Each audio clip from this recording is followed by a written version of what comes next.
The world's largest truck is a whopping 8 meters tall, capable of hauling away a literal mountain. Typically, when we're moving goods around, we rely on big trucks. But even big trucks have their limits when it comes to space, which can be a real drag when we're trying to transport heaps of stuff, resulting in multiple trips and wasting plenty of time. China has managed to produce a state-of-the-art machine known as SPMT, sporting 11 52 wheels and designed for transporting heavy loads. But when it comes to loose goods like ores, it doesn't quite make the cut. Let's take a look at how Russians transport ores. With vast lands and rich mineral resources, Russia heavily relies on big trucks for mining. Using regular trucks would require a huge workforce.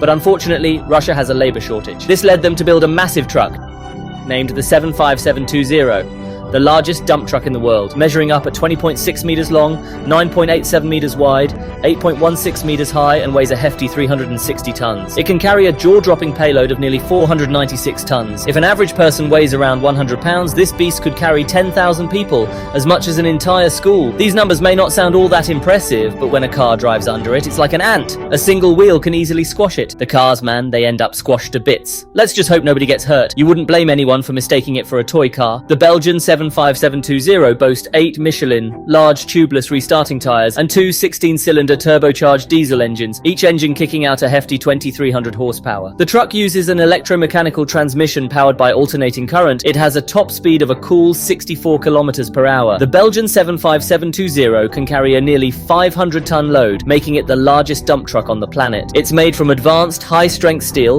or AHSS. It's 6 times more powerful than a Formula 1 racing car and is over 20 meters long. You can bet it's as sturdy as they come. And despite its size, it doesn't skimp on fuel consumption. 1,300 litres per 100 kilometers would keep my little tractor running for half a year. By building this gigantic vehicle, Russians aim to boost output in quarries and mines. They created a truck 25% larger than the traditional dump truck in terms of payload capacity, keeping fuel consumption as low as possible, thereby reducing the cost per load. The Belgian 75720 is super efficient, carrying 496 tons of ore in a single trip. That's a whole small mountain. One trip can get rid of a whole mountain. It's impressive stuff according to the experts. Hauling such heavy loads, normal tyres just won't cut it. It requires large tyres for increased load-bearing capacity. The weight must be evenly distributed on the truck's frame. To achieve this, the 75720 has 4 wheels at the front and rear, along with a movable axle system. This system can be adjusted according to the characteristics of the payload. Given the extreme physical demands of a 450-ton load, they used advanced high-strength steel to produce a rotating frame. This frame is part of the suspension system connecting the frame and axles, managed to decrease the thickness while retaining the ability to carry huge loads. Just imagine the scene of it hauling. It's truly awe-inspiring. If it were driven on regular roads, it could probably leave a crater. And believe it or not, one of these trucks doesn't cost a fortune. At just over $6 million, it's quite a steal. You gotta hand it to the Russians for making such a sophisticated truck, eliminating any transportation worries. We should consider getting our hands on some of these mammoth trucks, or at least learn their technology to produce even more advanced trucks. It would save our drivers from making several